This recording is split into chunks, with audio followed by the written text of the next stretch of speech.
Welcome back to Channel Sport this morning. I'm going to continue our preview of tonight's match between AS Roma and Liverpool at Anfield. And Toby was very eager, yes, still very eager to analyze this one. I mean, let's look at the tactical angle. You mentioned those three guys already up front, and you wonder how Roma are going to deal with them. But then on the other side, you mentioned Edin Dzeko, and you're not too sure if the defense of Liverpool can actually deal with him as well. Yeah, especially with the defense pair of Van Dijk and perhaps Lovren? Yeah, Lovren, because Matip is still out injured and it has to be Lovren. Okay. You know, I think it would be a huge worry if they can stop Federico, if they can stop Edin Dzeko.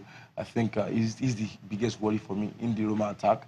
But another worry is Alexander Trent-Arnold. He's going to be up against a very experienced player like Alexander Kolarov. And I think that battle will be something to watch out for.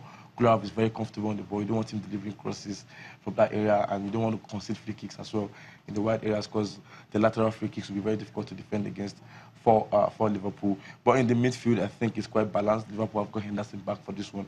So Henderson, Milner, and maybe Oxlade-Chamberlain will be facing the likes of De Rossi, Strootman, and Nainggolan. You know, these are 6 names that you like to see them do battle in midfield. And you know, Roma like to line up in a 3-5-2 formation. You know, that midfield will be very tight and packed. I think it will be a very exciting combat in there, and that might just be where the pendulum will swing. Right, you know, but I think Liverpool have got this with those front 3 against the defense line of Roma, Federico Fazio, Juan Jesus, and the Greek god. The Greek god, like they called him against Barcelona, Kostas Manolas. I think Mane, Firmino, and Sané, and Mane rather would deal with them. We'll deal with them. We'll deal with them. I love that. Let's just, we don't know. We'll see about that. But let's listen to the pre-match thoughts of Jurgen Klopp ahead of tonight's game against AS Roma. That they, after the first result, that they can have that kind of comeback against Barcelona, because it's pretty rare. But, how I said, I love it. It's possible. And the quality in the team and the quality in the squad. So they could make around about 7, 8 changes for the last game, and was quite comfortable winning. So that's a big advantage. I don't care about advantages. We play at home. That's a big advantage as well. But they really have pretty much a full squad available, and that's good. For Rome, it's a big thing, semi-final, like it is for us. So that means we are not used to that. That's good. We don't have experience, that's not good, but we are not used to it. That means you will see the excitement of both teams in a positive way. And that's how football should be. I'm pretty sure Mo follows the whole season of Rome. He had a fantastic time there. He became the player there, which we have now here. The big credit to all the staff and the players at Rome. Because they are all part of his development. So, yes, it's strange, but in the end, we are all professionals now, and then it's going on. And the good thing is, in football, I'm pretty sure the Italian defenders are famous for not having friendly games. So I think Mo will feel pretty early in the game that they are not his teammates anymore, and then he can strike back in a football way. That's it. Okay, Jurgen Klopp there speaking ahead of tonight's matchup between Liverpool and AS Roma. These 2 sides have met 6 times in Europe, and there's 2 wins for Liverpool, 2 draws, and 1 win for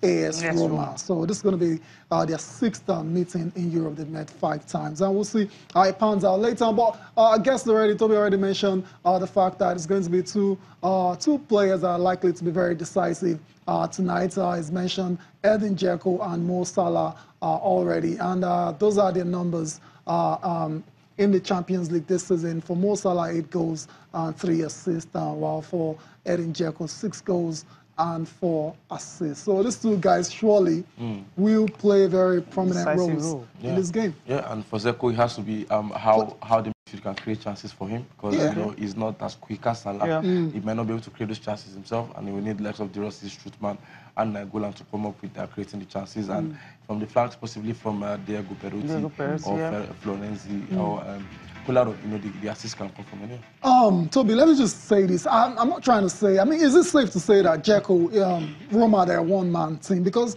Dzeko, if you look at the stats, he's been involved in 6 of AS Roma's last 6 goals of their last 8 away Champions League games, 5 goals and 1 assist. I mean, that's very, very It's more like huge. the key man there. He's like the main man. So what if Liverpool are able to stop Dzeko? How do He's they? slow, so it's easy to actually stop him. Yeah, he's but not as smart and as fast. what about in the head? But he's in the head as well. So whatever the chance he gets, he's going to finish. But if they can actually stop the line, this guy would Alisson in goal as well too. Would have. He has his work cut out, right? Yeah, Alisson in the first leg against Barcelona didn't look too good for me, but in the second leg he didn't get a lot of trials. He wasn't tested. Okay. But tonight I can assure you he'll get tested, and he needs to be at his A game. He needs to bring up his best game because they'll keep coming at him, they'll keep running at him, keep hitting the balls on target, and he needs to make those saves. But I think Liverpool tonight should get a win. Okay, that's it. Let's quickly, that was still on the game, Mo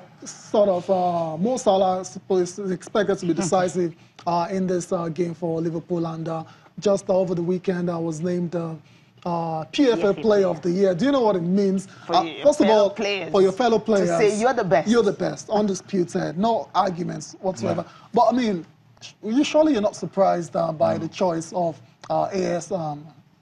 of Mo Salah ahead of Kevin De Bruyne. I mean, a few people out there and acting all surprised and shocked that someone that scored 31 goals that is looking likely to break the Premier League record is being named ahead of De Bruyne, who is a very good facilitator, good player, but surely they've not been on the same level all season. They've not. De Bruyne has been very good. Yes, credit to him, but Salah has been on another level. He has been on the level of them Ronaldo and Messi this season. And if you're on that level, you should be the best player in England. Yes. You know, he's on 31 goals already.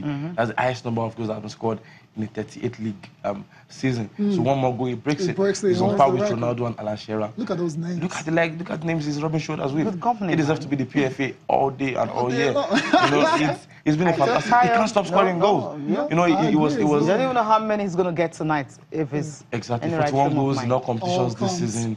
I think it's a fantastic return for them. I mean, AS Roma will be kicking themselves. Why did we have to let this guy go? And Chelsea will be the one. I mean, forget Chelsea. Chelsea just have a way of not knowing the kind of players to let go. Kevin De Bruyne, I mean, Salah, Lukaku, and all that. I mean, it's appalling or it's sickening to find out that Chelsea should have had all this.